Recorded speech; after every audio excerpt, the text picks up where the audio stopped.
Hello mga manay, another day, another budol na naman na makakatulong sa akin sa paglilinis.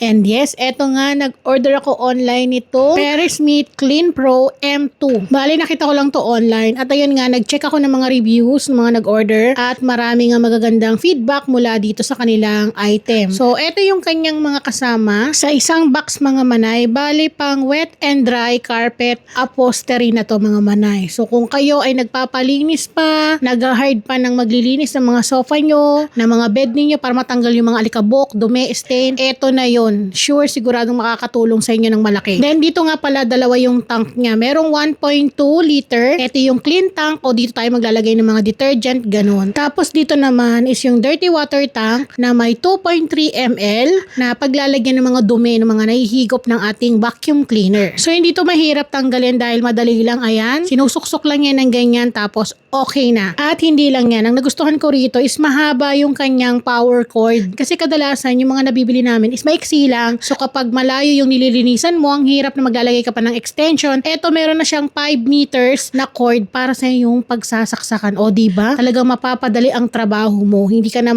gagamit pa ng extension. At para naman sa kanyang flexible hose, meron siyang 1.3 meters. So ganun kahaba yung flexible hose niya. At ang kagandahan mga manay, hindi siya kabigatan. Kaya hindi ka mahirapan na bitbitin kung saan ka maglilinis. Bali, ito nga pala yung isa sa mga problema ko, yung mga sandalan ng upuan na may foam na kadalasan nahahawakan kaya madalis magdumi. Then may kasama na pala itong manual mga manay kaya madali lang talaga siyang intindihin. Pero kahit di naman ninyo yun i-check kasi mismo dun sa pinaka-item o product may mga naka-indicate naman na guide kaya hindi kayo mahihirapan gamitin. At dito nga meron din tayong multi-fabric cleaner. So nagbigay sila dito ng free. So napakadali lang, 15 ml lang yung ilalagay natin dyan. Tapos yung clean tank niya, hindi nyo kailangan yan punuin. Mga 3-quart lang ganun. Tapos maglalagay na tayo dito ng 15 ml nung pang multi-cleaner natin na liquid. Ayan.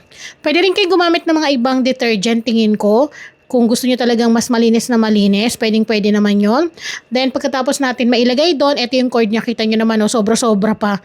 So, pwede ka pang lumayo talaga kung marami kang nililinis sa bahay. At syempre, pagkatapos natin maset, i-click lang natin yung power on.